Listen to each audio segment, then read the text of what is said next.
السلام عليكم ورحمة الله وبركاته. إن الحمد لله نحمده ونستعينه ونؤمن به ونتوكل عليه ونعوذ بالله من شرور أنفسنا ومن سيئات أعمالنا. من يهده الله فلا مضل له ومن يضلل فلا هادي له. وأشهد أن لا إله إلا الله وحده لا شريك له وأشهد أن محمدا عبده ورسوله أرسله بالهدى ودين الحق ليظهره على الدين كله ولو كره المشركون. اللهم صل على محمد وعلى آل محمد كما صليت على إبراهيم وعلى آل إبراهيم إنك حميد مجيد. اللهم بارك على محمد وعلى آل محمد كما باركت على إبراهيم وعلى آل إبراهيم إنك حميد مجيد. أعوذ بالله من الشيطان الرجيم.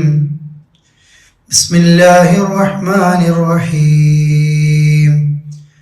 أفلا يتوبون إلى الله ويستغفرونه والله غفور رحيم. ബഹുമാന്യ സഹോദരി സഹോദരങ്ങളെ, അള്ളാഹുവിൻ്റെ നിയമനിർദ്ദേശങ്ങൾ എല്ലാ തല സൂക്ഷിച്ച് പാലിച്ച് ജീവിക്കണമെന്ന് എന്നെയും നിങ്ങളെയും ഓർമ്മപ്പെടുത്തുകയാണ്. അള്ളാഹു തആല അനുഗ്രഹിക്കുമാറാകട്ടെ. പുതിയൊരു വർഷം അത് നമ്മിലേക്ക് എത്തുന്ന സമയത്ത് തന്നെ അത് അറബിയാകട്ടെ അതല്ലാതെ നമ്മൾ എണ്ണുന്ന വർഷമാകട്ടെ, നമ്മുടെ ചിന്തകൾ ഓരോ ദിവസം കഴിയുന്തോറും അള്ളാഹുവിലേക്ക് അതല്ലെങ്കിൽ എൻ്റെ മരണത്തിലേക്കുള്ള എൻ്റെ ദൂരം കുറഞ്ഞിട്ടുണ്ട് എന്നത് മനസ്സിലാക്കി തെറ്റുകളിൽ നിന്ന് കഴുകാനും മനസ്സിനെ ശുദ്ധിയാക്കി അള്ളാഹുവിലേക്ക് അടുക്കാനുമുള്ള ഗൗരവകരമായ ഒരു ഓർമ്മപ്പെടുത്തൽ സ്വയം നമ്മൾ ചെയ്തുകൊണ്ടിരിക്കണം. നബി സല്ലല്ലാഹു അലൈഹി വസല്ലമ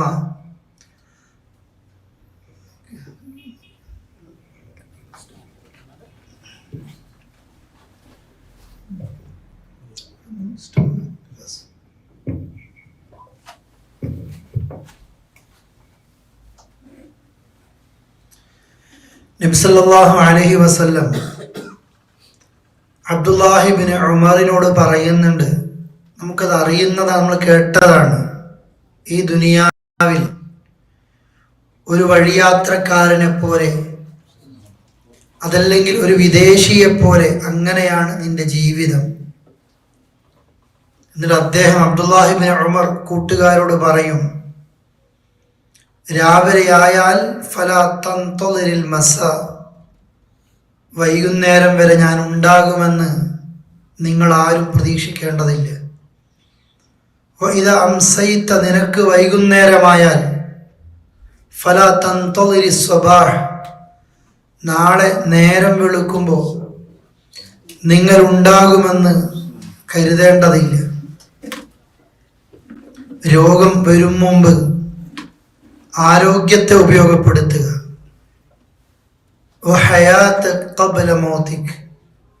മരണമെത്തുന്നതിന് മുമ്പ് അള്ളാഹു കനിഞ്ഞരുളിയ ഈ ജീവിതമെന്ന സൗഭാഗ്യം ഉപയോഗപ്പെടുത്തുക. തുടക്കത്തിലെ സൂചിപ്പിക്കുന്നത്, പലപ്പോഴും പലതും നാം ചിന്തിക്കാറുണ്ട്, മാറ്റം വരുത്താൻ ആഗ്രഹിക്കാറുണ്ട്, ഒന്നും നടക്കുന്നില്ല. നന്മയുടെ ഓരോന്നും പതിയെ പതിയെ തുടങ്ങി അള്ളാഹുവിൻ്റെ കൂടുതൽ ഇഷ്ടം കരസ്ഥമാക്കാൻ ഇനിയെങ്കിലും ശ്രമിക്കുക. തിന്മകളിൽ നിന്ന് പരിപൂർണമായി വിട്ടു നിൽക്കുക. നിങ്ങളെ കേൾപ്പിച്ച വചനം സൂറത്തു മാഇദയിലെ 74-ാമത്തെ ആയത്താണ്. അഫലാ യതൂബൂന ഇലല്ലാഹ് വയസ്തഗ്ഫിറൂന, അല്ലാഹുവിലേക്ക് അവരിനിയും തൗബ ചെയ്യുന്നില്ലേ? അല്ലാഹുവോട് ഇനിയും എൻ്റെ തെറ്റുകൾ പൊറുക്കണേ എന്നവർ പറയുന്നില്ലേ? അങ്ങനെ ചെയ്താൽ വല്ലാഹു ഗഫൂറുർ റഹീം, അല്ലാഹുവിനെ അവർക്ക് കാണാം എല്ലാം പൊറുക്കുന്നവനായിട്ടും കരുണ ചെയ്യുന്നവരുമായിട്ടും. തൗബ അധികരിപ്പിച്ചുകൊണ്ടേയിരിക്കുക. നബി സല്ലല്ലാഹു അലൈഹി വസല്ലം ഒരു ദിവസം 100 തവണ അല്ലാഹുവോട് ഇസ്തിഗ്ഫാർ ചോദിക്കാറുണ്ടായിരുന്നു. ചെയ്ത തെറ്റുകൾ പ്രിയപ്പെട്ടവരെ അല്ലാഹുവോട് നാം ഏറ്റു പറയുക. ഞാൻ എൻ്റെ വിഷയത്തിലേക്ക് ഇനി പ്രവേശിക്കുകയാണ്. ആമുഖമെന്ന നിലക്ക് സൂചിപ്പിച്ചതാണ് ഒരു പുതിയ വർഷത്തെ ഏറ്റവും നല്ല നിലയിൽ ഉപയോഗിക്കുമെന്നുള്ള ഒരു തീരുമാനത്തോടുകൂടി ഖുർആൻ ഓതാത്ത ഒരു ദിവസം എൻ്റെ ജീവിതത്തിൽ ഉണ്ടാകരുത്. ഒരിത്തിരിയെങ്കിലും അതിൻ്റെ അർത്ഥം പഠിക്കാൻ ശ്രമിക്കാത്ത ഒരു ദിനം ഉണ്ടാകരുത്. നിസ്കാരം അതോരോ സമയത്ത് ചെയ്യുമ്പോഴും അതിലെ പ്രാർത്ഥനകൾ മനസ്സറിഞ്ഞുകൊണ്ട് അല്ലാഹുവോട് ചെയ്യാൻ സാധിക്കണം. അബൂദർദ റളിയല്ലാഹു അൻഹു അദ്ദേഹം പറയുകയാണ്, ഔസ്വാനി റസൂലുള്ളാഹി സ്വല്ലല്ലാഹു അലൈഹി വസല്ലം ബിതിസ്ഇൻ, നബി സല്ലല്ലാഹു അലൈഹി വസല്ലം എനിക്ക് 9 വസിയ്യത്തുകൾ ചെയ്തിട്ടുണ്ട് എന്നോട്. ആ 9 വസിയ്യത്തുകൾ അബൂദർദ റളിയല്ലാഹു അൻഹുവിനോട് നൽകുകയാണ്. അദ്ദേഹത്തിന് വേറെയും ചില വസിയ്യത്തുകളൊക്കെ മറ്റ് റിപ്പോർട്ടുകളൊക്കെ കാണാം. ഈ റിപ്പോർട്ട് ഇമാം ബുഖാരിയുടെ അദബുൽ മുഫ്രദിൽ നിന്നാണ് വായിക്കുന്നത്. അദ്ദേഹം പറയാണ്, 9 വസിയ്യത്ത് എനിക്ക് തന്നു. അതിൽ ഒന്നാമത് ലാ തുശ്രിക് ബില്ലാഹി ഷൈഅ വഇൻ ഖുത്തിഅത ഔ ഹുരിഖ്ത. അബൂദർദായെ, ലാ തുശ്രിക് ബില്ലാഹി ഷൈഅ, നീ അല്ലാഹുവിൽ ഒന്നിനെയും ഒരു വസ്തുവിനെ കൊണ്ട് പോലും നീ പങ്കു ചേർക്കരുത്. എത്രത്തോളം? വഇൻ ഖുത്തിഅത, നീ കീറി മുറിക്കപ്പെട്ടാലും, നിന്നെ കഷ്ണങ്ങളാക്കി ആളുകൾ നുറുക്കിയാലും, അങ്ങനെ എല്ലാ പരീക്ഷണം അനുഭവിക്കേണ്ടി വന്നാലും നീ റബ്ബിൽ ഒരു വസ്തുവിനെ കൊണ്ടുപോലും പങ്കു ചേർക്കരുത്. ഔ ഹുരിഖ്ത, നീ കരിക്കപ്പെട്ടാലും, നിന്നെ ആളുകൾ തീവച്ച് കൊല്ലുന്ന അവസ്ഥകൾ വന്നാൽ പോലും സൃഷ്ടിച്ച റബ്ബിൽ നീ ഒന്നിനെയും പങ്കു ചേർക്കരുത്. അത്രയും ഗുരുതരമായ ഒരു പാപമായിട്ടാ റബ്ബ് ഷിർക്കിനെ കാണുന്നത്. ഒരുപാട് തെറ്റുകൾ നമ്മുടെ കണ്ണിൽ വലുതാണ്. വ്യഭിചാരം, മോഷണം, മറ്റുള്ള കളവുകളൊക്കെ ആ നിലക്ക് പറയാറുണ്ട്. പക്ഷെ റബ്ബിന്റെ അടുക്കൽ ഏറ്റവും ഗൗരവമേറിയ പാപം ഇന്ന ശിർക ലളുൽമുൻ അളീം, ഷിർക്കാണ് വമ്പിച്ച പാപം. എന്താണ് ഷിർക്ക്? നമുക്കറിയാം സഹോദരങ്ങളെ, മനുഷ്യരായ നമ്മൾ നമ്മുടെ കൂട്ടുകാർക്ക്, കുടുംബക്കാർക്ക് നൽകാനും വാങ്ങാനും പലതും ഉണ്ടാകും. ഒരാളുടെ ഭാര്യ അല്ലെങ്കിൽ ഭർത്താവ്, അവർ പരസ്പരം നൽകുന്നത്, അപ്പുറത്തെ കൂട്ടുകാർക്ക് നൽകുന്ന ഒക്കെ ഉണ്ടാകും. എന്നാൽ ഒരു ഭാര്യ തൻ്റെ ഭർത്താവിന് വേണ്ടി മാത്രം നൽകേണ്ട ചില സംഗതികളുണ്ട്. ഒരു ഭർത്താവ് തൻ്റെ ഭാര്യയോട് മാത്രം ചെയ്യേണ്ടതുണ്ട്. അത് മറ്റുള്ളവരോട് ചെയ്യുമ്പോൾ ആ ഭർത്താവോ ഭാര്യയോ ഒരിക്കലും പൊറുക്കൂല. ആ ഭാര്യ കുടുംബക്കാർക്ക്, കൂട്ടുകാർക്ക്, അയൽക്കാർക്കൊക്കെ ചെയ്തു കൊടുക്കണം പല കാര്യങ്ങളും. പക്ഷെ ഒരു പെണ്ണ് തൻ്റെ ഭർത്താവിന് വേണ്ടി മാത്രം നൽകേണ്ടത് മറ്റൊരാളിലേക്ക് എത്തുമ്പോൾ, മുമ്പ് നമ്മൾ വായിച്ചതാ, ജോലി കഴിഞ്ഞ് തിരിച്ചു വരുമ്പോൾ വീട്ടിൽ പരിചയമില്ലാത്ത ചെരുപ്പുകൾ കണ്ട് തൻ്റെ ഭാര്യ മറ്റൊരാളുമായിട്ട് അവിഹിതത്തിലാണെന്ന് അറിയുമ്പോൾ അവർ ഓടി രക്ഷപ്പെടുമ്പോൾ കയ്യിൽ മുമ്പിൽ കാണുന്നത് സ്വന്തം ചോരയിൽ പിറന്ന മക്കളെയാണ്. ആ മക്കളെ കൊന്നൊരു ഭർത്താവിനെ കുറിച്ച് പത്രത്തിൽ വായിച്ചത് ഓർമ്മ വരുന്നുണ്ട്. ഒരാൾക്കും പൊറുക്കാൻ കഴിയില്ല. ഇതുകൊണ്ട് റബ്ബിന്റെ അടിമകളോട് അള്ളയും പറഞ്ഞത്, നിങ്ങൾ താഴവും ചെയ്യേണ്ട, പരസ്പരം സഹകരിക്കേണ്ട, കൊടുക്കേണ്ടതും വാങ്ങേണ്ടതും ഒക്കെയുണ്ട്. പക്ഷെ ഒരാൾ തൻ്റെ റബ്ബിനോട് മാത്രം ചെയ്യേണ്ട ഇബാദത്ത് അത് മറ്റൊരാളിലേക്ക് എത്തുമ്പോൾ ആ വ്യഭിചാരത്തോടാണ് ഷിർക്കിനെ പടച്ചവൻ ഉപമിച്ചത്.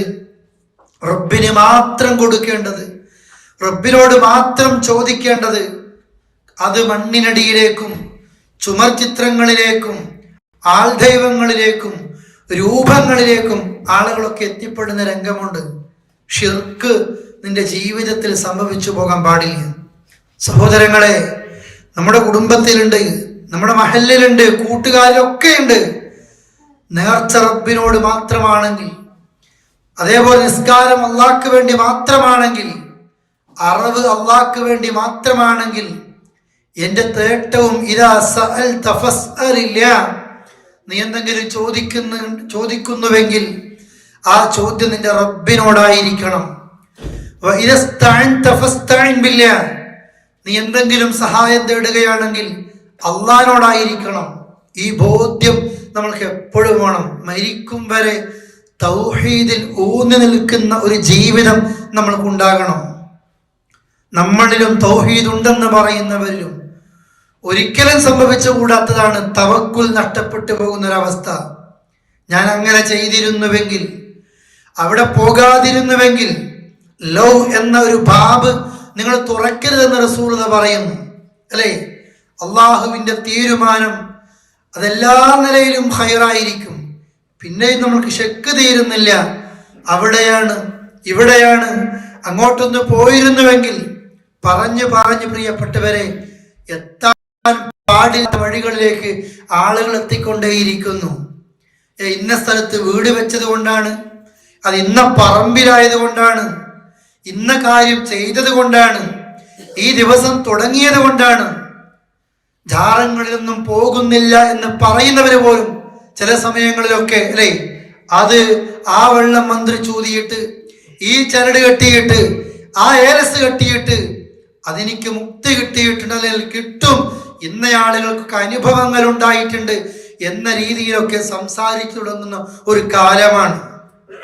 ജീവിതത്തിൽ കീറി മുറിക്കപ്പെടേണ്ടി വന്നാലും കത്തിക്കരിക്കപ്പെടേണ്ടി വന്നാലും അള്ളാഹുവിൽ ഷിർക്ക് ചെയ്യരുത് എന്ന് റസൂലുള്ളാഹി സ്വല്ലല്ലാഹു അലൈഹി വസല്ലമയുടെ ശക്തമായ വസിയ്യത്താണ്.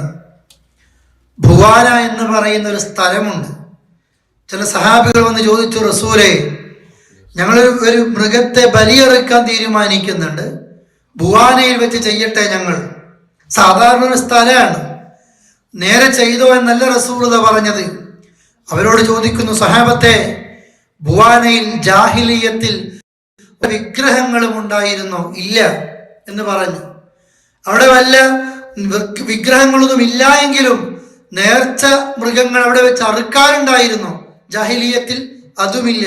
എങ്കിൽ നിങ്ങൾ ചെയ്തോ. ഇല്ലെങ്കിലോ, അവിടെ ഉണ്ടായിരുന്നുവെങ്കിൽ ആ ഭാഗത്തേക്ക് പോകണ്ട എന്നാ പറയുന്നത്.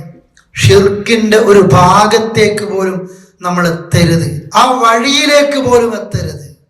കേവലം ഖബറാളികളോട് പ്രാർത്ഥിക്കല് മാത്രമല്ലല്ലോ, ചുമർ ചിത്രങ്ങളോട് ചോദിക്കല് മാത്രമൊന്നല്ലല്ലോ, ആ ഷിർക്കിന്റെ ഭാഗത്തേക്ക് പ്രിയപ്പെട്ടവരെ മറിഞ്ഞു വീഴുന്നത് അപ്പുറത്താണെങ്കിൽ ആ ഡോറിന്റെ ഭാഗത്തേക്ക് പോലും നമ്മൾ എത്തരുത്. തവക്കുൽ അത് നഷ്ടപ്പെടുമ്പോൾ നമ്മൾ സൂക്ഷിക്കണേ. അള്ളാഹു ഒരുപാട് പ്രയാസങ്ങൾ തരും, രോഗങ്ങൾ തരും, പരീക്ഷണങ്ങൾ തരും. അഷദ്ദുന്നാസി ബലാഅൻ അൽ അംബിയ, ഏറ്റവും കൂടുതൽ പരീക്ഷിക്കപ്പെട്ടത് അംബിയാക്കളാ. സുമ്മൽ അംസൽ സുമ്മൽ അംസൽ, അതിനോടടുത്തവർ. പരീക്ഷണം വരുമ്പോഴത്തേക്ക് അത് ഇന്ന് എന്തെന്തോ പ്രശ്നമുണ്ട്, അത് ഇന്നതാണ്, നിന്റെ ശരീരത്തിൽ ഇന്നതൊക്കെ ഉണ്ട്, അത് അതിനെ അടിച്ചോടിക്കേണ്ടതാണ്, അല്ലെങ്കിൽ ആട്ടി ഓടിക്കേണ്ടതാണ്. ഈ രീതിയിലേക്ക് ചിന്തിച്ചു തുടങ്ങുന്ന ആളുകൾ, അതല്ലെങ്കിൽ ഖുർആനിന്റെ ഏതെങ്കിലും ആയത്തുകൾ അത് വെള്ളത്തിലേക്ക് ഊതി അത് കുടിച്ചാൽ മതി.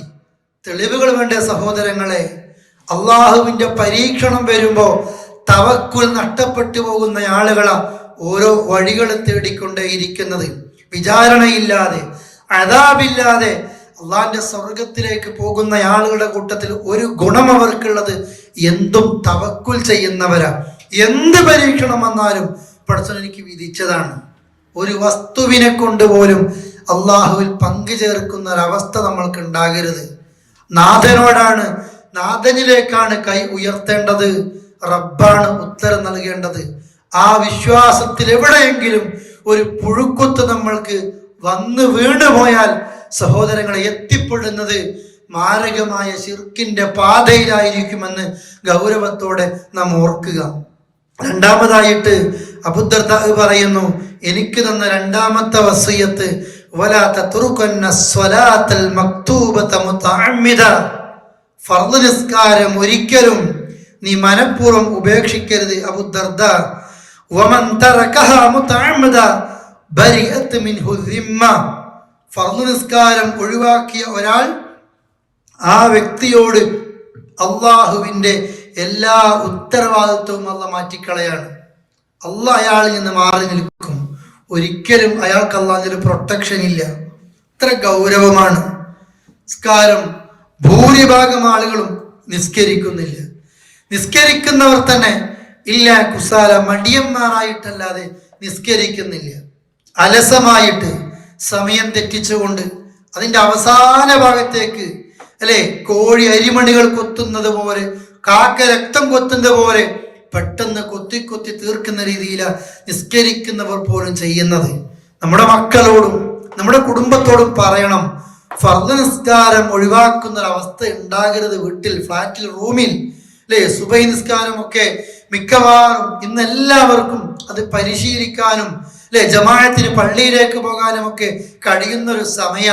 10 മണിക്ക് ഉറങ്ങിയാലും 7 മണിക്കൂറോളം സുഖമായിട്ട് ഉറങ്ങാം, എന്നിട്ടേ ബാങ്ക് കൊടുക്കുന്നുള്ളൂ അല്ലെ. 5:30 മണിയാകാണ് സുബൈന്റെ ജമാഅത്ത് തുടങ്ങാൻ, എന്നിട്ടും നിസ്കരിക്കാത്ത ആളുകൾ. എപ്പോഴാ പ്രിയപ്പെട്ടവർ നമ്മൾ നിസ്കരിക്കുക?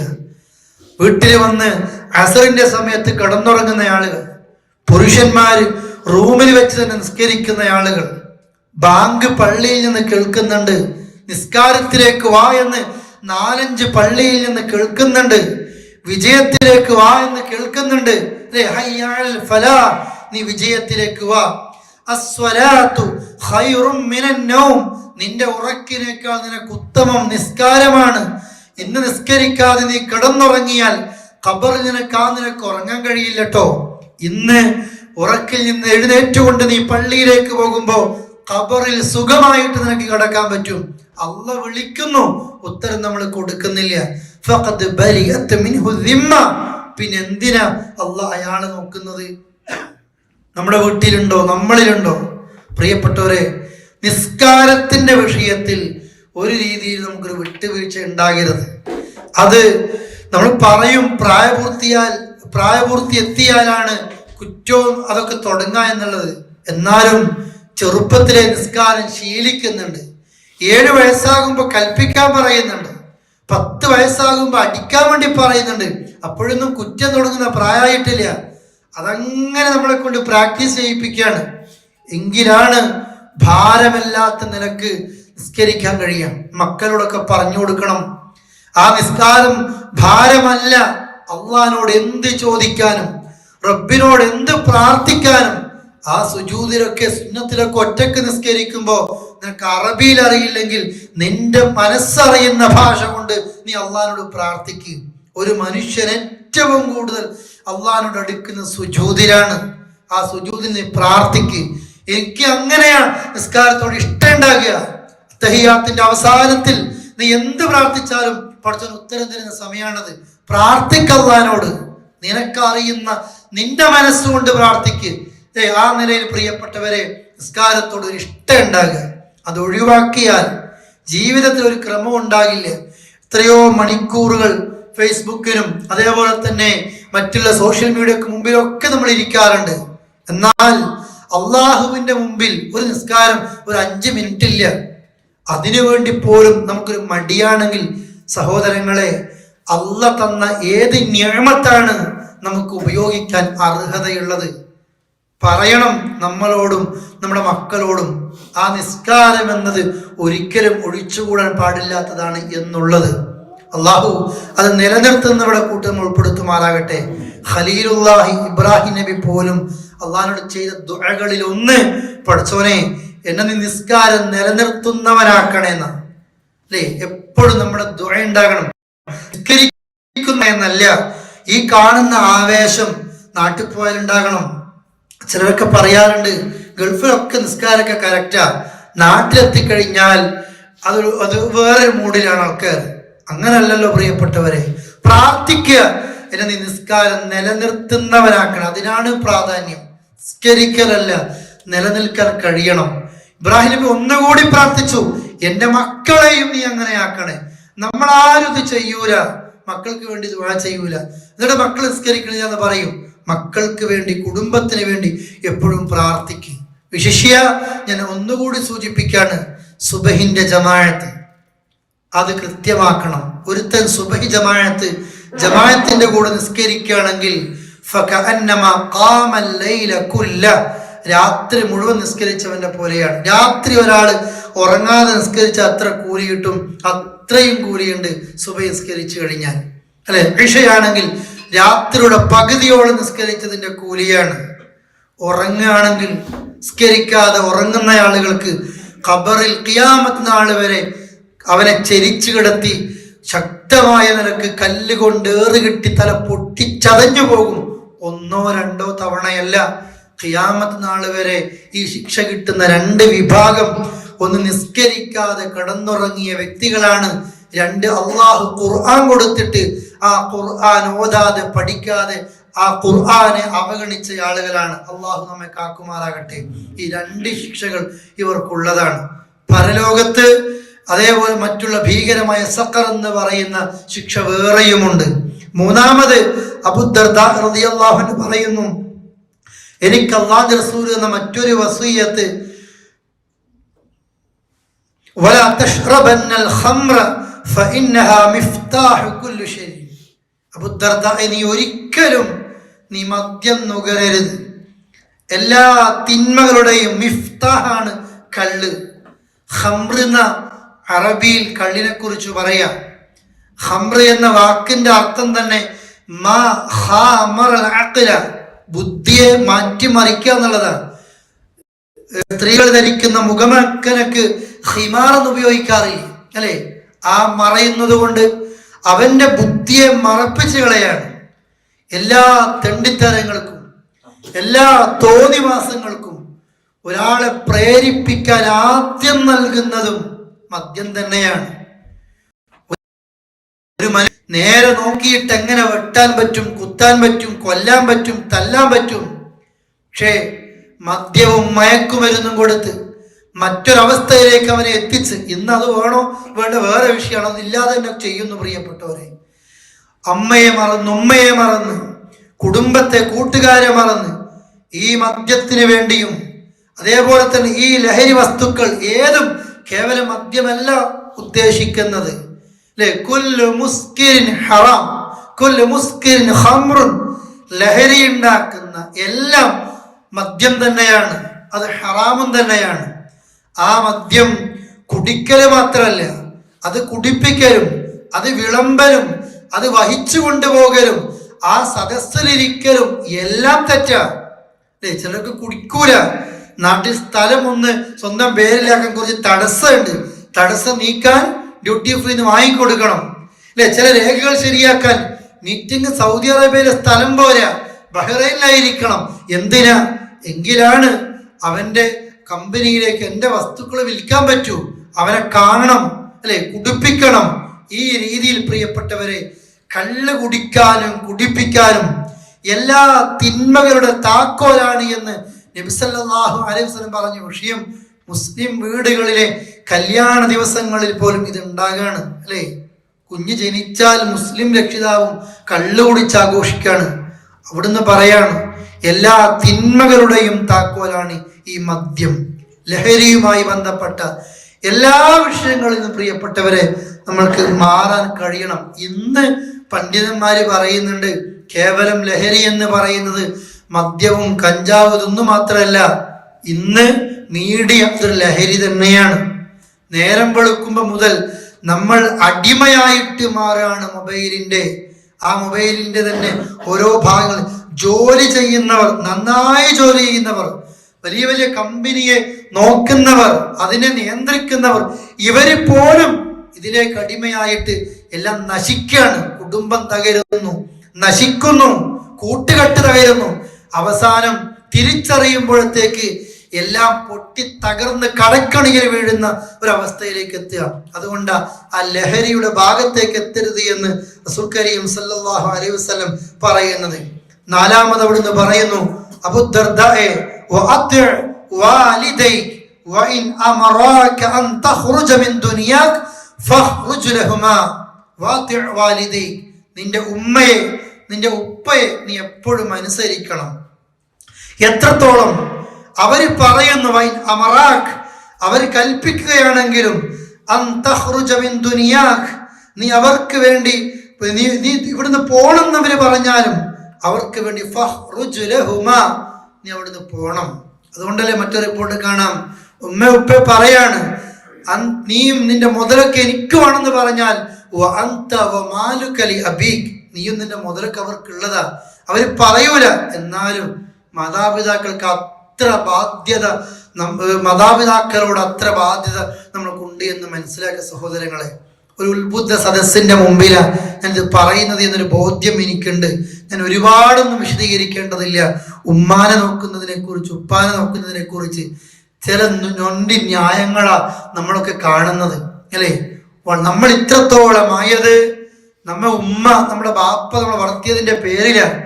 നമ്മളെ അനിയത്തിന്റെ പേരിൽ, പെങ്ങളെ പേരിൽ, അല്ലെങ്കിൽ ജേട്ടന്റെ പേരിൽ, അനുജന്റെ പേരിൽ, വീടിന്റെ പേരിൽ, വീട് അവർക്ക് കൊടുത്തതിന്റെ പേരിൽ നമ്മൾക്കെല്ലാ കഴിവുമുണ്ട്. ദുനിയാവിലെ ഏതെങ്കിലും നിസാര വിഷയത്തിന്റെ പേരില മാതാപിതാക്കളുമായിട്ട് വർഷങ്ങളോളം മിണ്ടാതിരിക്കുന്ന ആളുകളുണ്ട്, അല്ലേ? റസൂൽ കരീം സ്വല്ലല്ലാഹു അലൈഹി വസല്ലം പറയാ, എത്രത്തോളം ദുനിയാവിൽ ഏത് നീ ചെയ്ത തെറ്റിനും ഒരുപക്ഷെ ശിക്ഷ പരലോകത്തേക്ക് അല്ലാഹു മാറ്റിവെക്കും. ഇല്ല ഉഖൂഖുൽ വാലിദൈൻ, മാതാപിതാക്കളെ വേദനിപ്പിക്കുന്ന മക്കളുടെ ശിക്ഷ അല്ലാഹു പരലോകത്തേക്ക് നീട്ടിവെക്കുന്നില്ല. പരലോകത്തുണ്ട്, സ്റ്റാർട്ടിങ് ദുനിയാവിൽ തന്നെ ഉറപ്പായുണ്ട്.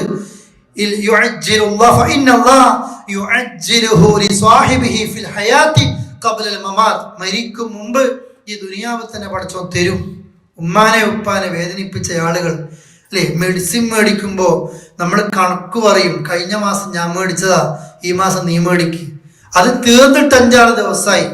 നമ്മുടേതാണെങ്കിലോ, നമ്മുടെ വൈഫിൻ്റെതാണെങ്കിലോ, നമ്മുടെ മക്കളതാണെങ്കിലോ ഒന്നും പ്രശ്നമില്ല, അല്ലേ? തീരും മുമ്പ് നമ്മളത് വാങ്ങും. സ്വന്തം ഉമ്മാനെ ഉപ്പാനെ പ്രിയപ്പെട്ടവരെ യാചിക്കുന്നവരാക്കി മാറ്റുന്ന രീതി ഉണ്ടാക്കരുത്. സാമ്പത്തിക വിഷയത്തിൽ നമ്മുടെ ഭാര്യന്റെ മുമ്പിൽ വന്നിട്ട് നമ്മുടെ ഭാര്യയുടെ കൈ അവർ ഉമ്മയുടെ കൈയേക്കാൾ മുകളിലും ഉമ്മാന്റെ കൈ ഉപ്പാന്റെ കൈ താഴെയുമാക്കിയിട്ട് ആ കൊടുക്കുമ്പോ ഭാര്യക്കൊരു മുറുമുറുപ്പും ഉമ്മക്കുപ്പക്കൊരു പ്രയാസവുമാക്കിയിട്ട് അല്ല ഉമ്മാക്ക് ഉപ്പാനെ നമ്മൾ നോക്കേണ്ടത്. കുറെ പണം കൊടുക്കലും അല്ല, ഒരു വീടുണ്ടാക്കിയിട്ട് ഒരു ബാത്റൂം അറ്റാച്ച്ഡ് റൂം കൊടുക്കലും അല്ല. അള്ളാഹുവോട് നമ്മൾ ചെയ്യുന്ന ദുആ എന്താണെന്നറിയോ? പഠിച്ചോനെ, എൻ്റെ ഉമ്മയും എൻ്റെ ഉപ്പയും എനിക്ക് ചെയ്തതിന് പകരം ഞാനുണ്ടാക്കിയ കൊട്ടാരം മതിയാകൂല, ഈ വണ്ടി ഡ്രൈവറും മതിയാകൂല, ഈ വസ്ത്രം മതിയാകൂല, കൊടുക്കുന്ന പണം മതിയാകൂല, ഒന്നും പകരമാകില്ല. അതുകൊണ്ട് റബ്ബേ ഇർഹംഹുമാ കമാ റബ്ബയാനി സഗീറാ, പകരം വെക്കാൻ എനിക്കൊന്നുമില്ല റബ്ബേ, നീ അവർക്ക് എന്നോട് ചെറുപ്പത്തിൽ കരുണ കാണിച്ചതുപോലെ നീ അവരോട് കരുണ കാണിക്കണേ എന്നുള്ള ഒരു പ്രാർത്ഥന മാത്രം പ്രിയപ്പെട്ടവരെ ചെയ്യാൻ കഴിയുക. മുമ്പ് ഞാൻ കേൾപ്പിച്ചൊരു ഹദീസ്, ഒരു അസ്സറില്ലേ, അല്ലേ? അബ്ദുല്ലാഹിബ്നു ഉമർ റളിയല്ലാഹു അൻഹു, അദ്ദേഹം തവാഫ് ചെയ്യുമ്പോൾ അദ്ദേഹത്തിന്റെ കൂട്ടുകാരൻ പ്രായമുള്ള ഒരു ഉമ്മയെ തോളിലാക്കി പ്രയാസപ്പെട്ടുകൊണ്ട് കഅബത്തെ ചുറ്റിയാണ്. ആ കൂട്ടുകാരൻ അബ്ദുല്ലാഹിബ്നു ഉമറിനോട് ചോദിക്കുകയാണ്, അബ്ദുല്ലാ അത്തറാനി ജാസൈതുഹാ, എൻ്റെ ഉമ്മ എന്നെ പോറ്റിയതിന് പകരം എൻ്റെ ഉമ്മാനെ ഞാൻ തോളിലാക്കി കൊണ്ടുപോകുന്ന ഈ തവാഫ് കണ്ടില്ലേ, ഇതൊക്കെ പകരാകൂലെ ഉമ്മ ചെയ്തു തന്നതിന് പകരം? അദ്ദേഹത്തിന് മറുപടി എന്താണെന്ന് അറിയോ? നമ്മളൊക്കെ ഒന്ന് ഇരുന്ന് ആലോചിക്കണം. ഒരായുസ് മുഴുവനും ഉമ്മക്ക് വേണ്ടി നമ്മൾ ചെയ്താലും പകരാകൂല എന്ന് പറയുന്ന രീതി അദ്ദേഹം പറയാ. നീ ചോദിക്കുന്നത് ഈ തോളിലേറ്റിയിട്ട് ഉമ്മാനെ തവാഫ് ചെയ്തത് ഒരു വലിയ നന്മയായിട്ട് കണ്ടോ? നീ എന്നോട് ചോദിക്കുന്നത് പകരാകൂല. നിന്റെ ഉമ്മ നിനക്ക് വേണ്ടി ശ്വസിച്ച ഒരു ശ്വാസത്തിന്റെ പകരമായിട്ട് പോലും നീ ആയുസ് മുഴുവൻ ഉമ്മക്ക് വേണ്ടി ഖിദ്മ ചെയ്താലും പറ്റൂല. നമ്മൾ ഇപ്പോഴാ കണക്ക് പറയുന്നത്. ഇപ്പോഴാ ഉമ്മക്കും ഉപ്പക്കും ഉമ്മക്കൊന്നും തിരിയാത്തത്. നമ്മുടെ ലോകത്തെക്കുറിച്ച് അറിയുന്നില്ല, നമ്മുടെ കച്ചവടത്തെക്കുറിച്ച് അറിയുന്നില്ല. നാട്ടിൽ നീ വാങ്ങിയ 10 സെന്റ് സ്ഥലം, നാട്ടിൽ നീ വാങ്ങിയ അഡ്വാൻസ് കൊടുത്ത ബിൽഡിങ്, ഇതിനൊക്കെ കുറിച്ച് ഉമ്മ അറിഞ്ഞത് ഉപ്പ അറിഞ്ഞത് നാട്ടിൽ നിന്ന് ആരോ പറഞ്ഞപ്പോഴാ അല്ലെ. എത്ര ഹൈറുണ്ട് ഉമ്മാന്റെ കയ്യിൽ ഉപ്പാന്റെ കയ്യിൽ പണം കൊടുത്തിട്ട് ഉപ്പ നിങ്ങൾ ഇത് അഡ്വാൻസ് കൊടുക്ക്, അല്ലെ ഉപ്പ അറിയട്ടെ, ഉമ്മാനൊക്കെ അറിയട്ടെ, കൂട്ടുകാര് പറഞ്ഞിട്ട് അല്ലെ, നാട്ടുകാര് പറഞ്ഞിട്ട്, ഭാര്യ വീട്ടുകാരും എല്ലാരോടും പറഞ്ഞിട്ട് സ്വന്തം പെറ്റ ഉമ്മയെ മറക്കുന്ന ഉപ്പയെ മറക്കുന്ന ആൺകുട്ടികളും പെൺകുട്ടികളും ഒക്കെ ഉണ്ട്. എന്ത് ന്യായ നമ്മൾക്ക് പറയാനുള്ളത്? പ്രിയപ്പെട്ടവരെ, നീ ഒന്നുമല്ലാത്ത സമയത്ത്, നീ പാതിരാവിൽ എല്ലാരും ഉറങ്ങേണ്ട നേരത്ത് എഴുന്നേറ്റ് കരഞ്ഞൊരു സമയമുണ്ട് നിന്റെ കുഞ്ഞുനാളിൽ അല്ലെ. അപ്പോഴാ ഉമ്മക്കൊന്ന് ഉറക്കം വന്നത്, അപ്പോഴാ നീ എഴുന്നേറ്റത്. ഉമ്മാന്റെ ഉറക്ക് പോയി. എല്ലാരും ഉറങ്ങുമ്പോഴല്ല നീ ഉറങ്ങിയത്, എല്ലാരും എഴുന്നേൽക്കുമ്പോ നീ ഉറങ്ങുന്നു അല്ലെ. ആ മടിയിൽ ഛർദ്ദിക്കുന്നു, ആ മടിയിൽ മലമൂത്ര വിസർജനം നടത്തുന്നു. വെറുപ്പ് പോയിട്ടത് ഏറ്റവും ഇഷ്ടത്തോടു കൂടി ആ ഉമ്മ നിന്നെ പരിഗണിച്ചു, പരിപാലിച്ചു, ഇത്ര വലുതാക്കിയപ്പോ ആ ഉമ്മാന്റെ കൈ പിടിക്കാൻ നിനക്ക് വയ്യ. ഉമ്മാനെ ഹോസ്പിറ്റൽ കൊണ്ടുപോകാൻ 4 മക്കൾ തർക്കത്തില ആരാ കൊണ്ടുപോകേണ്ടത് എന്ന് അല്ലേ. 5 മക്കൾ ഗൾഫിലുണ്ട്, നാട്ടിൽ ഒരു യത്തീം ഖാനയിൽ ജീവിക്കുന്നത് പോലെ ജീവിക്കുന്ന ഉമ്മയും ഉപ്പയും ഉണ്ട്. ആ തർക്കത്തില ആരാ വേണ്ടത് എന്ന് അല്ലേ. നമ്മളൊക്കെ ജീവിതത്തിൽ പഠിച്ചോ? ഉപ്പ പറയാ, ഉമ്മ പറയാ, മോനെ എനിക്ക് നിന്നെ എന്റെ അടുത്ത് വേണം, ആരോഗ്യത്തിന് വയ്യ, എനിക്ക് നിന്നെ വേണം. നമ്മളാ പോയി കൊടുക്കേണ്ടത്. പക്ഷെ നമ്മുടെ നാട്ടിൽ നേരെ ശീലം വേറെയാ. ഉമ്മാക്ക് പ്രായമായി, മോനെ കൊണ്ട് കെട്ടിക്കും, ആ മരുമോളെ പണിയാ നോക്കൽ അള്ളാഹ് ഏൽപ്പിച്ചിട്ടില്ല. ആ ആൺകുട്ടീന്റെ പണിയാ, നമ്മൾ എടുക്കേണ്ട പണിയാ അല്ലേ. ഉമ്മ മരിക്കാനാകുമ്പോ അല്ലെ ഒരു പെൺകുട്ടീനെ വെച്ചു കൊടുക്കും, ഹോം നേഴ്സിന് വെച്ചു കൊടുത്താൽ പോരെ. ആ നോക്കാനാണെങ്കിൽ നമ്മുടെ പണിയാ പ്രിയപ്പെട്ടവരെ. അതൊരു ഭാഗ്യാണ്. നമ്മളൊക്കെ സൗദി അറേബ്യയെ കുറിച്ചൊക്കെ പലതും വായിച്ച കുട്ടികൾ ഒന്നും വായിച്ചില്ലേ? കോടതിയിൽ തർക്കം നടന്നത് ഉമ്മാനെ നോക്കാൻ വിട്ടുതരാൻ വേണ്ടിയിട്ടാ. നമ്മുടെ നാട്ടിലോ അല്ലേ പോകാൻ വേണ്ടിയിട്ടാ. ഈ രീതിയിൽ പ്രിയപ്പെട്ടവരെ ഒരു ഭാരായിട്ട് പ്രായമുള്ള മാതാപിതാക്കൾ അതെത്തുമ്പോ അള്ളാഹ് ഒന്നുകൂടി പറഞ്ഞു, ആ സമയത്ത് ഫല തഖുൽ ലഹും ഔഫിൻ ചെയ്യുന്ന ഒരു വാക്ക് പോലും നീ അപ്പ പറയല്ല. തൻഹർഹുമാ, നിന്റെ നോട്ടത്തിൽ ഒരു മാറ്റം ഉണ്ടാകരുത്. തൻഹർഹുമ എന്നൊക്കെ പറഞ്ഞാൽ ദേഷ്യം പിടിച്ചെന്തോ വെച്ചു നോക്കാന്നല്ല. നിന്റെ നോട്ടത്തിൽ കരുണയങ്ങ് പോയിട്ട് ഒരു മറുത്തൊരു നോട്ടത്തിന്റെ ഒരു സെക്കൻഡ് പോലും ഉമ്മാക്കും ഉപ്പാക്കും എതിരെ ഉണ്ടാകരുത്. പടച്ചോൻ ദുനിയാവ് പിടിക്കും. അതുകൊണ്ടാ നിന്റെ മാതാപിതാക്കളെ നീ എപ്പോഴും അനുസരിക്കണം. അവർ തെറ്റു പറയാത്ത കാലത്തോളം. തെറ്റു പറഞ്ഞാലോ അതനുസരിക്കരുത്. ഷിർക്ക് ചെയ്യണമെന്ന് പറഞ്ഞാൽ തന്നെ ഷിർക്ക് ചെയ്യരുത് എന്നേ ഉള്ളൂ. ബാക്കിയൊക്കെ അനുസരിക്കണം അല്ലെ. ബാക്കിയൊക്കെ ഉമ്മയും ഉപ്പയും പറയുമ്പോൾ അനുസരിക്കണം. നമ്മുടെ മക്കളെ മുമ്പിൽ വെച്ചിട്ട് നമ്മൾ ഉമ്മാനോട് ഉപ്പാണ് നമ്മൾ കയർക്കുന്നത്. നമ്മുടെ ഭാര്യയുടെ മുമ്പിൽ വെച്ചിട്ടാ കയർക്കുന്നത്. ശബ്ദം എങ്ങനെയാ പ്രിയപ്പെട്ടവരെ? ഉമ്മാന്റെ ഉപ്പാന്റെ ശബ്ദത്തെക്കാൾ ഉയരെ നമ്മുടെ ശബ്ദം എങ്ങനെയാ ഉയരുന്നത്? സഹാബത്ത് കണ്ടില്ലേ, പകൽ സമയത്ത് ഉമ്മാന്റെ ഉപ്പാന്റെ മുന്നിൽ നടക്കൂല, ബഹുമാനക്കുറവാണെന്ന് പേടിച്ചിട്ട്. രാത്രി സമയത്ത് ഉമ്മാനെ ഉപ്പാനെ പിന്നിലേ നടത്തൂ. ഇഴജന്തുക്കൾ കടിക്കുകയാണെങ്കിൽ, എന്തെങ്കിലും കുത്തുകയാണെങ്കിൽ ആ വിഷം ഞങ്ങൾ കേൾക്കട്ടെ, ഉമ്മ ഉപ്പ സേഫ് ആയിരിക്കണം. അങ്ങനെയാ സ്വഹാബത്ത്. വീട്ടിലുള്ള 2 ഡോറ, സ്വർഗത്തിലേക്കുള്ള 2 വാതിലാണ് ഉമ്മയും ഉപ്പയും. ഒരാളും മരിച്ചാൽ അറിയും നമ്മൾ, ആ ഡോറ് തീർന്നു പോയി അല്ലേ.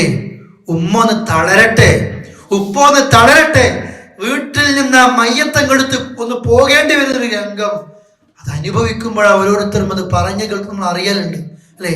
എത്ര പ്രായമുള്ള ഉമ്മയാണെങ്കിലും, എത്ര പ്രായമുള്ള ഉപ്പയാണെങ്കിലും ആ മയ്യത്ത് കട്ടിൽ വീട്ടിൽ നിന്ന് ആ മയ്യത്തങ്ങ് പുറത്തേക്ക് പോകുമ്പോ നമ്മൾ 10ഉം 50ഉം വയസ്സാണെങ്കിലും ഒരു ഉമ്മ പോകും. മോന്റെ ഒരു മോളെ വേദന പ്രിയപ്പെട്ടവരെ ഭൂമിയിൽ പകരം വെക്കാൻ അതിനുണ്ടാകില്ല.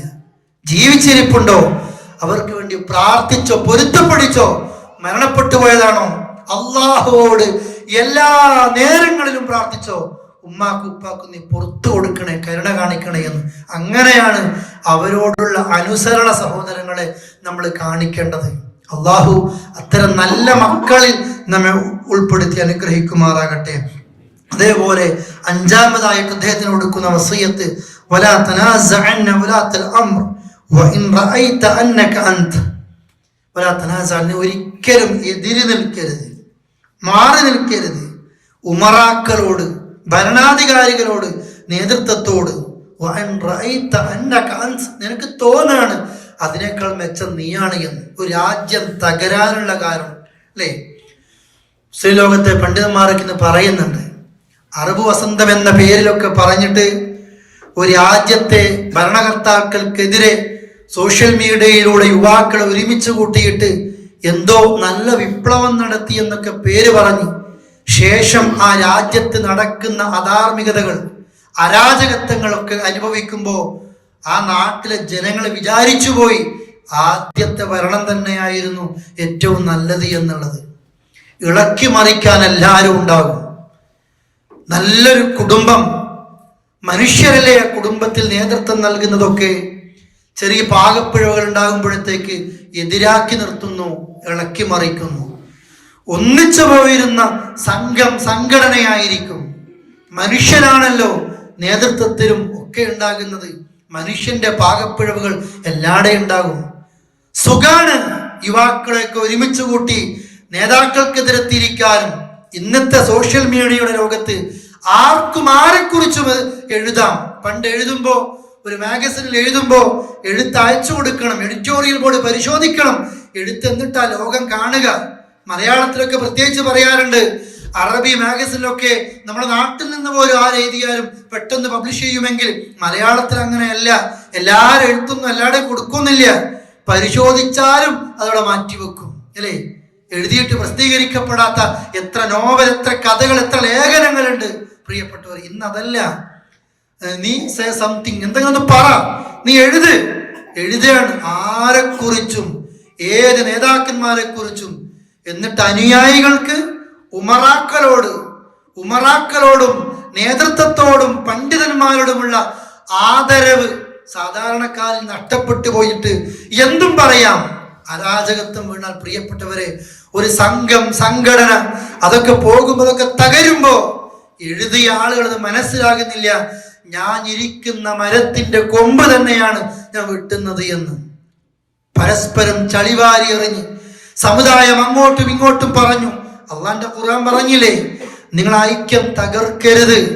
തകർന്നാൽ അള്ളാഹുവിന്റെ ആദർശത്തിൽ നിന്ന് മുറുകെ പിടിക്കണം. ഭിന്നിച്ചാൽ നിങ്ങളുടെ കാറ്റ് പോകും. മറ്റു സമുദായങ്ങൾക്ക് നിങ്ങൾക്ക് ഒരു വിലയുണ്ടാകില്ല. നിങ്ങൾ മുമ്പ് കേട്ടിരുന്നോ, മുസ്ലിം സംഘടനകളിലെ അതിന്റെ ഉള്ളിൽ നടക്കുന്ന ഏതെങ്കിലും ഒരു മഹല്ലിലെ ചർച്ച ചാനലുകളിൽ ഇന്ന് കാണുന്നില്ല നിങ്ങൾ? അന്തിച്ചർച്ചകളിൽ 4 ആളെ ഇരുത്തുന്നത് കേരളത്തിലെ ഏതെങ്കിലും മതസംഘടനയിലെ ഏതെങ്കിലും ജനറൽ സെക്രട്ടറിയോ പ്രസിഡന്റോ തിരഞ്ഞെടുക്കുമ്പോൾ ഏതെങ്കിലും ഒരു ഇസ്ലാമിക മതസ്ഥാപനത്തിന് സമ്മേളനത്തിൽ ഇവരെ പങ്കെടുപ്പിച്ചില്ല എന്നുള്ളത് രാവിലത്തെ ബ്രേക്കിംഗ് ന്യൂസ്, പ്രത്യേകം മ്യൂസിക് ഇട്ടിട്ട രാവിലെ തന്നെ ആളുകൾ കേൾപ്പിക്കുന്നത്. ആ രീതിയിലേക്ക് എത്തി. എല്ലാവരും ചളിവാരി എറിഞ്ഞു, പരസ്പരം ചളിവാരി എറിഞ്ഞു. ഈ സമുദായത്തിലെ ചെറിയ കാര്യങ്ങൾ പോലും ഇന്ന് എല്ലാവരും അറിയാ. കമന്റ് ബോക്സിലോ ലോകത്തുള്ള എല്ലാവരും അഭിപ്രായം പറയാ. ഒരു മദ്രസയിലെ ഒരു 2 പേര് അങ്ങോട്ടും ഇങ്ങോട്ടുള്ള വിഷയത്തിൽ ഈ രീതിയിലേക്ക് എത്തി. നമ്മൾക്ക് തോന്നും പ്രിയപ്പെട്ടവരെ, എല്ലാം പറയണം എന്നല്ലേ അല്ലേ? തോന്നും. സൂറത്ത് പറയുന്നുണ്ട്, നിസ്കരിക്കുന്ന കാലത്തോളം ആ നേതൃത്വത്തെ ഒന്ന് അനുസരിക്കേണ്ടതിന്, സമൂഹത്തിന്റെ മസ്ലഹത്തിന് അതാ നല്ലത്. കറുത്ത ഒരു നീഗ്രോ, ഒരു അടിമയാണ് നിങ്ങളുടെ നേതാവെങ്കിലും നിങ്ങൾ അയാളെ അനുസരിക്കണം. അത് ഇസ്ലാമിന്റെ നിയമമാണ്. കറുത്തൊരു നിന്നേക്കാൾ നീ എത്ര വലിയ തറവാട്ടിൽ പിറന്നവനാണെങ്കിലും ശരി, നമ്മൾക്ക് ധാരണ അതാ, അവൻ പള്ളി പ്രസിഡന്റാണ്, ഞാൻ അംഗീകരിക്കൂല, ഞാൻ അതിനേക്കാളും വലുതാണ്, ഞാൻ ഈ തറവാട്ടിലാണ്, ഞാനാ അവിടെ എത്തേണ്ടത്, അവൻ എൻ്റെ അത്ര ഒന്നും ഇല്ല.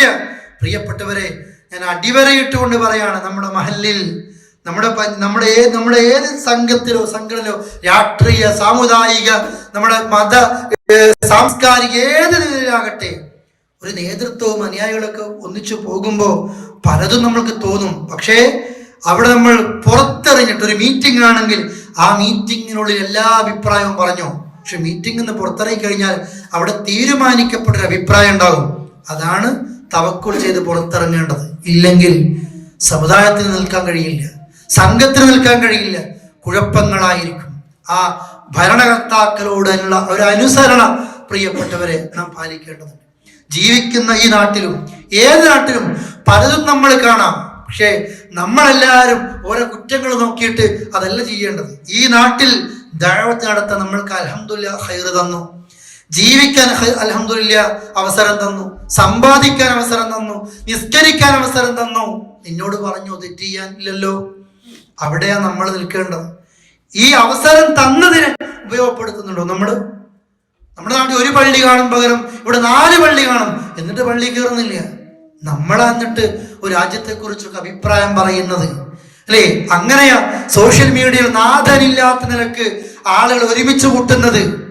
അങ്ങനെ ഒരു സംഘം പിളർന്നാൽ, കേരളത്തിൽ തന്നെ തൗഹീദിന്റെ സംഘം പിളരുമ്പോ ഏതൊക്കെ ഭാഗത്തേക്കാണ് എത്തുന്നത് എന്നറിയില്ല. തീവ്രവാദത്തിലേക്ക് എത്തുന്നവരുണ്ടാകും, മതനിഷേധത്തിലേക്ക് എത്തുന്നവരുണ്ടാകും. ഇന്ന് എല്ലാ മുസ്ലിം സംഘടനകളെയും പിളർത്താനുള്ള പണി അകത്തിനേക്കാൾ പുറത്തു നിന്ന് ശ്രമിച്ചുകൊണ്ടേയിരിക്കുന്നു. എവിടുന്ന അവസരം കിട്ടിയത്? പരസ്പരമുള്ള ചളിവാരി പറച്ചിൽ. നമ്മൾക്ക് ആരുടെ മുമ്പിലും ഇൻഡോർ പറയേണ്ടതാ പുറത്തു പറയാ, പുറത്തു പറയേണ്ടതാ ഉള്ളിൽ പറയാ അല്ലെ? ഇന്നയാൾക്ക് തുറന്ന കത്ത് എവിടെയാ? ഫേസ്ബുക്കിലാ. ആ കത്ത് നേരെ അയാൾ വിട്ടുകൊടുത്താ പോരെ അല്ലേ? അയാൾക്ക് കിട്ടൂല, അയാളെ ഫോൺ നമ്പർ കയ്യിലുണ്ട്, വിളിച്ചു പറയൂല, പരസ്യമായിട്ട്. പ്രിയപ്പെട്ട, ഈ രീതിയിലേക്ക് നമ്മുടെ സമൂഹം എത്തിയിട്ടുണ്ട്. ഏറ്റവും ഗൗരവത്തോടു കൂടി ഇത്തരം വിഷയത്തെ നമ്മൾ കാണുക. അതുകൊണ്ട് റസൂൽ കരീം സല്ലല്ലാഹു അലൈഹി വസല്ലം ഈ വസിയത്ത്, ഇനിയും അദ്ദേഹത്തിന് 9 വസിയത്താ കൊടുത്തത്, 5 എണ്ണമാണ് നിങ്ങളെ കേൾപ്പിച്ചത്. അതിൽ ഏറ്റവും പ്രധാനപ്പെട്ടത് ശിർക്ക് ചെയ്യരുത്. കീറി മുറിക്കപ്പെട്ടാലും കത്തിക്കരിക്കപ്പെട്ടാലും നിസ്കാരം, ഫർള് നിസ്കാരം അതൊരിക്കലും മനഃപൂർവ്വം ഒഴിവാക്കരുത്. അള്ളാഹ് ബന്ധം വിടും. അതേപോലെ തന്നെ പ്രിയപ്പെട്ടവരെ, കള്ള് എല്ലാ തിന്മയുടെയും താക്കോലാണ്. മാതാപിതാക്കൾക്ക് ഏത് സമയത്തും അനുസരണ നൽകണം. നേതൃത്വത്തെ, ആ നിലക്ക് നേതാവായിരിക്കുന്നവരെ അംഗീകരിക്കണം. അള്ളാഹു അവന്റെ വിധിവരക്കുള്ള ജീവിതത്തിൽ പാലിക്കുന്നവരിൽ നമ്മൾ ഉൾപ്പെടുത്തി അനുഗ്രഹിക്കുമാറാകട്ടെ. വസല്ലല്ലാഹു അലാ നബീന മുഹമ്മദിൻ വഅലാ ആലിഹി വസഹ്ബിഹി അജ്മഈൻ. അസ്സലാമു അലൈക്കും വറഹ്മത്തുള്ളാഹി വബറകാതുഹു.